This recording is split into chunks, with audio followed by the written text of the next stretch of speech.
Chapter 4 Eddard.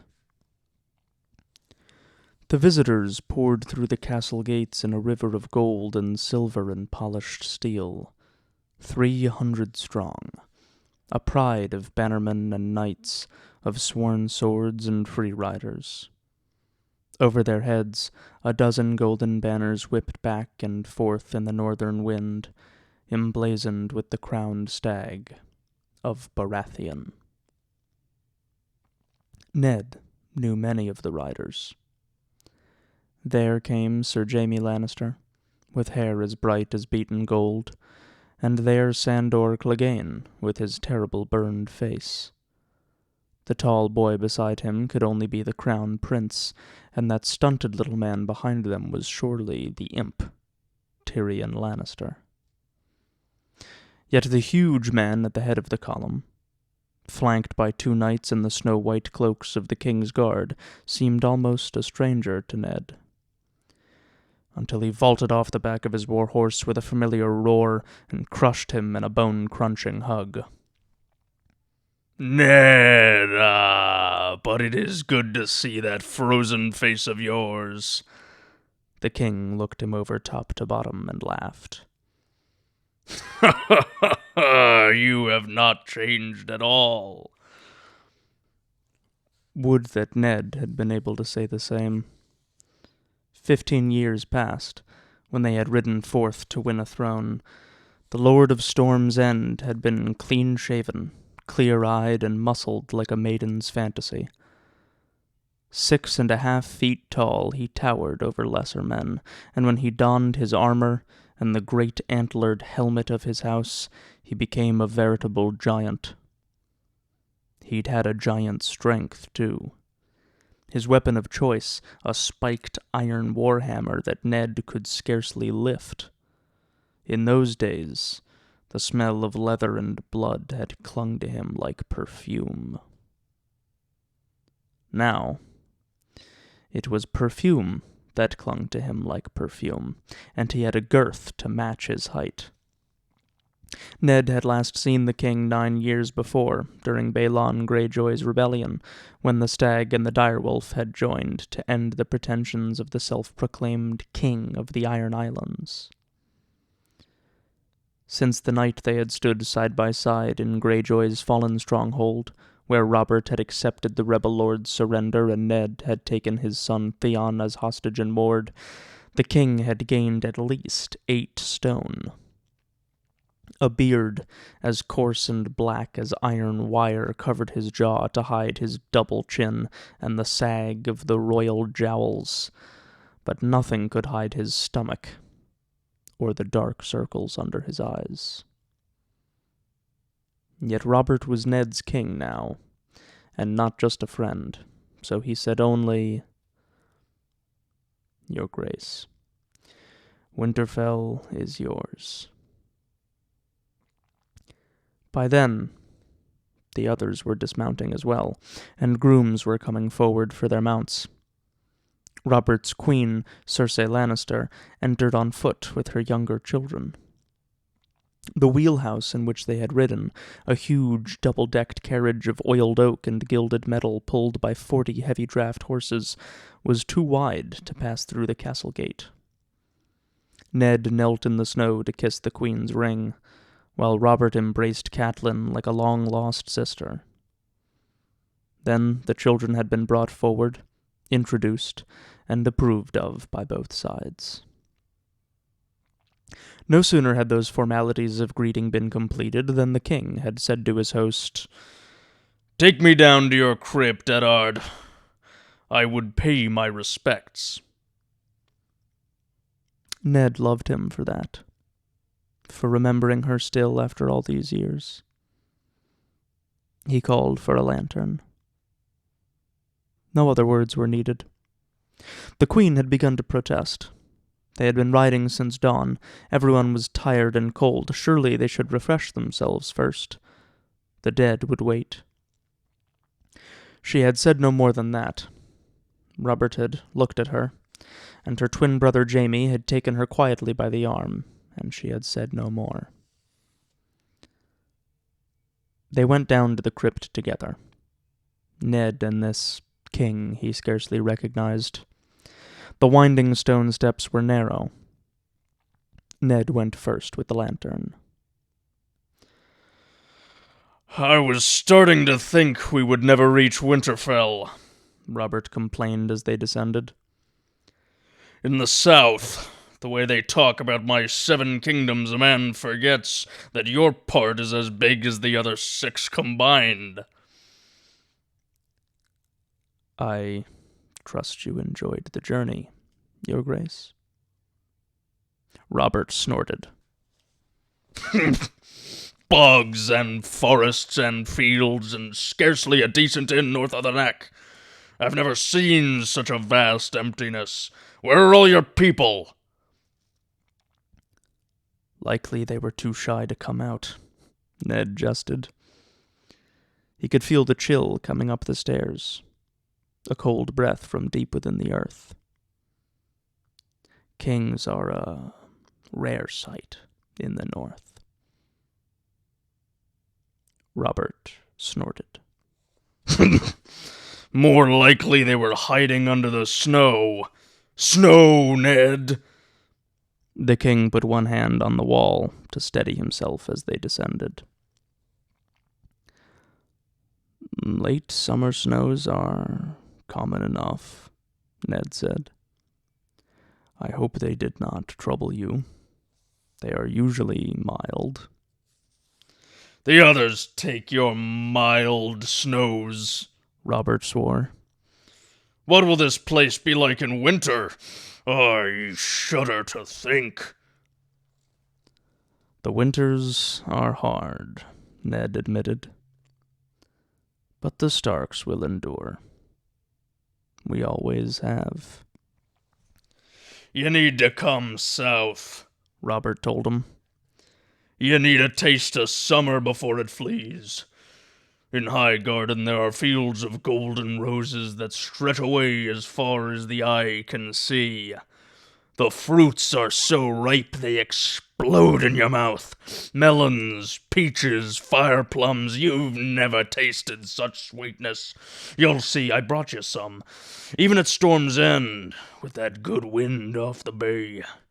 The days are so hot you can barely move, and you ought to see the towns, Ned. Flowers everywhere, the markets bursting with food, the summer wines so cheap and so good that you can get drunk just breathing the air. Everyone is fat and drunk and rich. He laughed and slapped his own ample stomach a thump. And the girls, Ned, he exclaimed, his eyes sparkling. I swear women lose all modesty in the heat. They swim naked in the river, right beneath the castle. Even in the streets, it's too damn hot for wool or fur, so they go around in these short gowns. Silk if they have the silver, and cotton if not, but it's all the same when they start sweating and the cloth sticks to their skin. Ha! They might as well be naked! Ha ha ha ha! The king laughed happily. Robert Baratheon had always been a man of huge appetites. A man who knew how to take his pleasures. That was not a charge anyone could lay at the door of Eddard Stark. Yet Ned could not help but notice that those pleasures were taking a toll on the king. Robert was breathing heavily by the time they reached the bottom of the stairs, his face red in the lantern light as they stepped out into the darkness of the crypt. Your Grace, Ned said respectfully. He swept the lantern in a wide semicircle. Shadows moved and lurched. Flickering light touched the stones underfoot and brushed against a long procession of granite pillars that marched ahead 2 by 2 into the dark. Between the pillars, the dead sat on their stone thrones against the walls, backs against the sepulchres that contained their mortal remains. She is down at the end with Father and Brandon.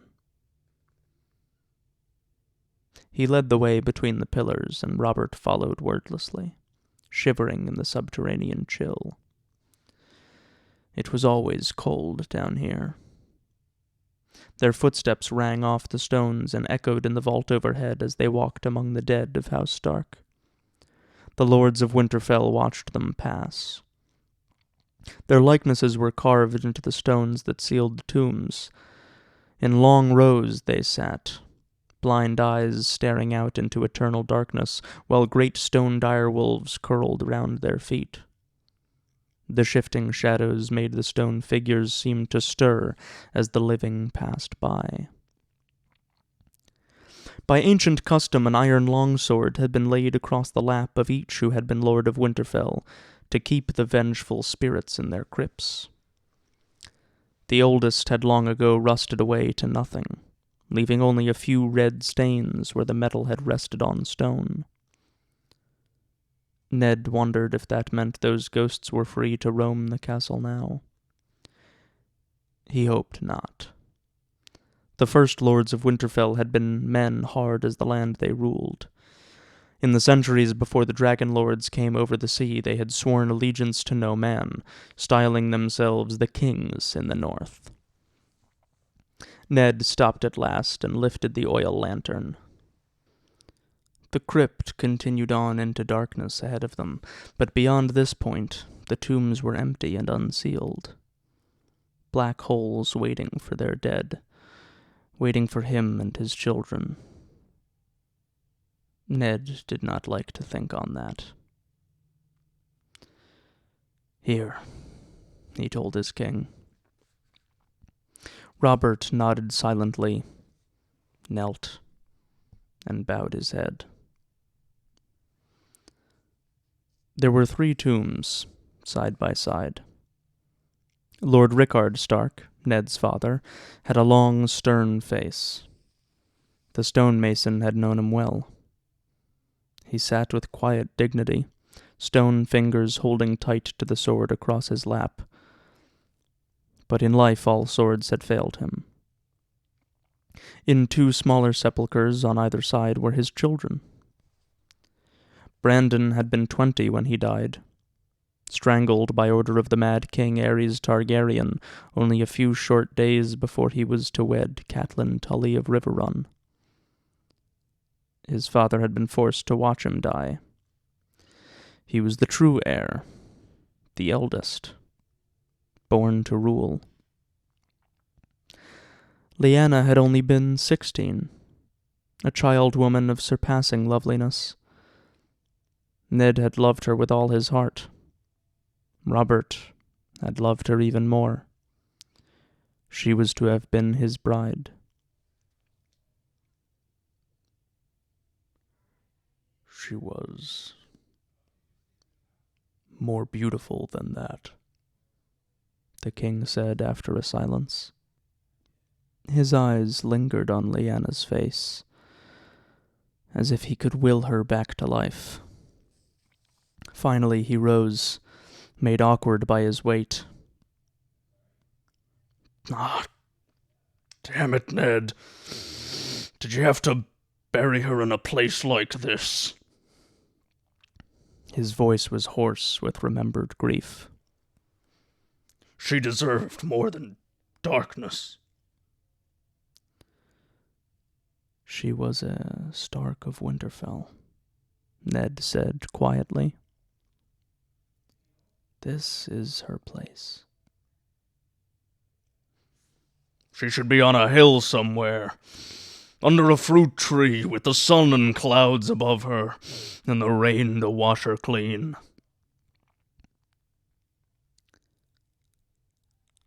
"I was with her when she died," Ned reminded the king. "She wanted to come home, to rest beside Brandon and father." He could hear her still at times. "Promise me," she had cried, in a room that smelled of blood and roses. "Promise me, Ned." The fever had taken her strength, and her voice had been faint as a whisper. But when he gave her his word, the fear had gone out of his sister's eyes.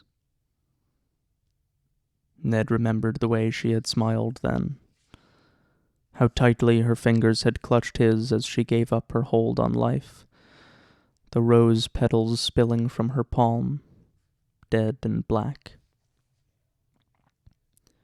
After that he remembered nothing. They had found him still holding her body, silent with grief. The little crannogman, Howland Reed, had taken her hand from his. Ned could recall none of it. I bring her flowers when I can, he said. Lyanna was fond of flowers. The king touched her cheek, his fingers brushing across the rough stone as gently as if it were living flesh. I vowed to kill Rhaegar for what he did to her. You did, Ned reminded him. Only once, Robert said bitterly. They had come together at the ford of the Trident while the battle crashed around them. Robert with his warhammer and his great antlered helm, the Targaryen prince armored all in black. On his breastplate was the three-headed dragon of his house, wrought all in rubies that flashed like fire in the sunlight. The waters of the Trident ran red around the hooves of their destriers as they circled and clashed again and again, until at last a crushing blow from Robert's hammer stove in the dragon and the chest beneath it. When Ned had finally come on the scene, Rhaegar lay dead in the stream, while men of both armies scrabbled in the swirling waters for rubies knocked free of his armor. In my dreams, I kill him every night, Robert admitted. 1,000 deaths will still be less than he deserves. There was nothing Ned could say to that. After a quiet, he said, We should return, Your Grace. Your wife will be waiting. The others take my wife, Robert muttered sourly, but he started back the way they had come, his footsteps falling heavily. And if I hear Your Grace once more, I'll have your head on a spike. We are more to each other than that. I had not forgotten, Ned replied quietly. When the king did not answer, he said, Tell me about John. Robert shook his head. I have never seen a man sicken so quickly. We gave a tourney on my son's name day. If you had seen John then, you would have sworn he would live forever. A fortnight later he was dead. The sickness was like a fire in his gut. It burned right through him.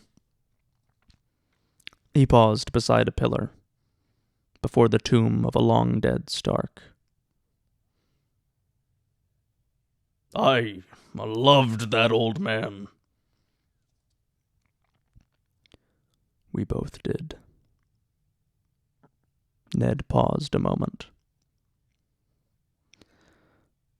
Catelyn fears for her sister.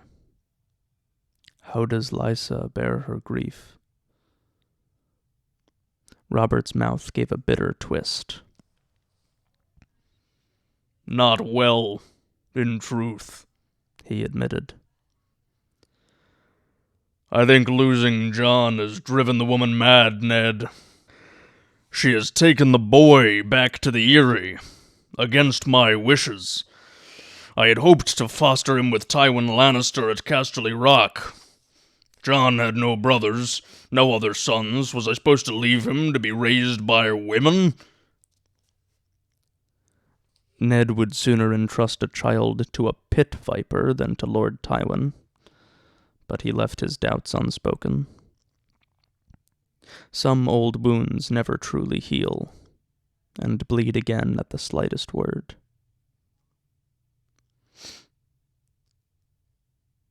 The wife has lost the husband, he said carefully.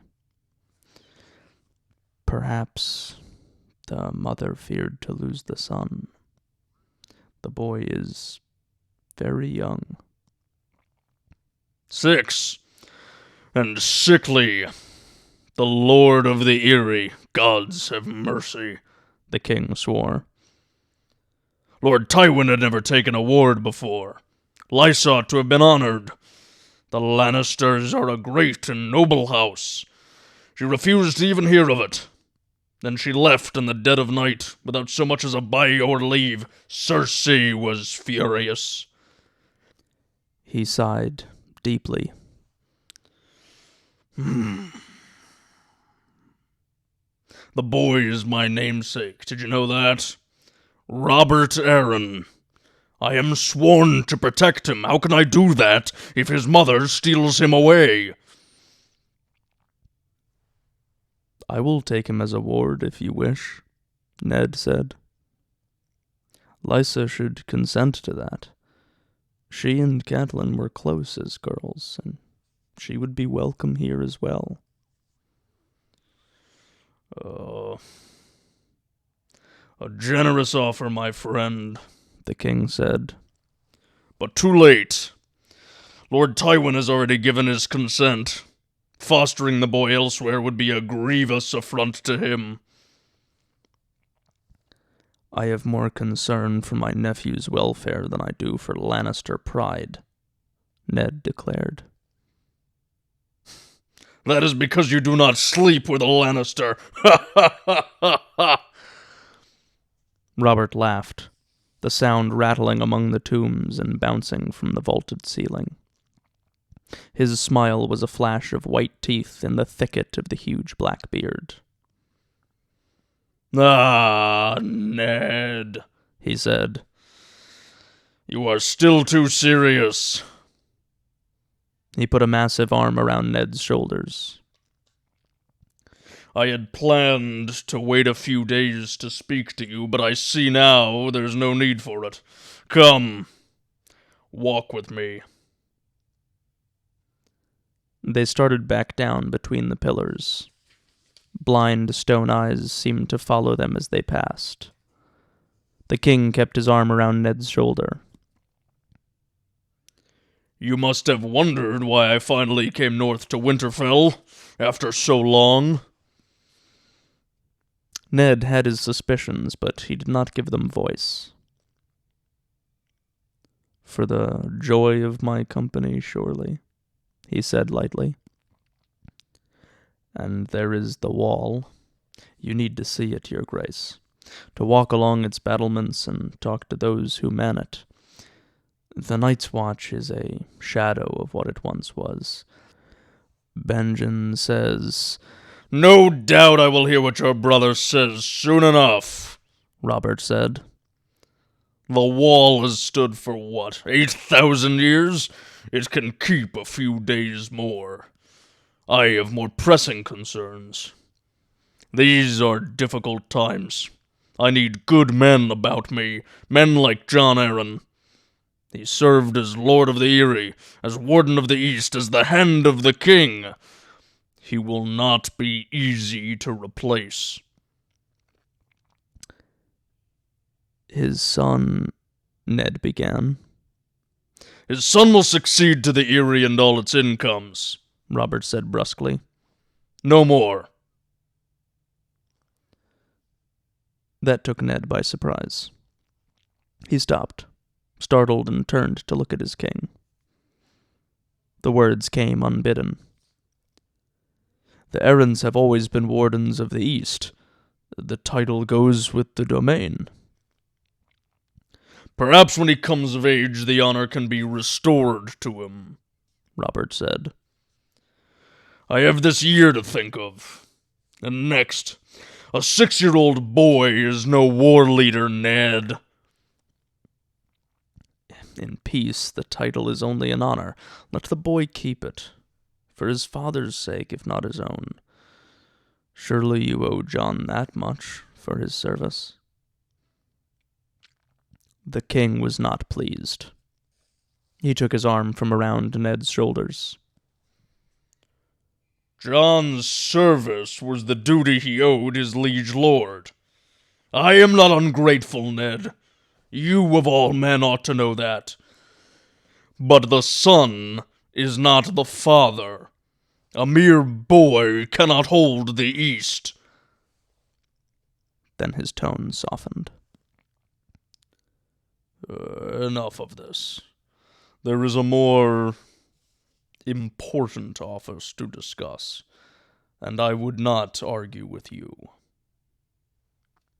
Robert grasped Ned by the elbow. "I have need of you, Ned." "I am yours to command, your grace, always." They were words he had to say, and so he said them, apprehensive about what might come next. Robert scarcely seemed to hear him. "Those years we spent in the Eyrie.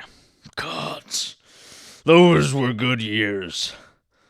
I want you at my side again, Ned. I want you down in King's Landing, not up here at the end of the world where you're no damned use to anybody." Robert looked off into the darkness, for a moment as melancholy as a Stark. "I swear to you, sitting a throne is 1,000 times harder than winning one. Laws are a tedious business, and counting coppers is worse. And the people! There is no end of them. I sit on that damnable iron chair and listen to them complain until my mind is numb and my ass is raw. They all want something. Money or land or justice, the lies they tell. And my lords and ladies are no better. I am surrounded by flatterers and fools. It can drive a man to madness, Ned. Half of them don't dare tell me the truth, and the other half can't find it.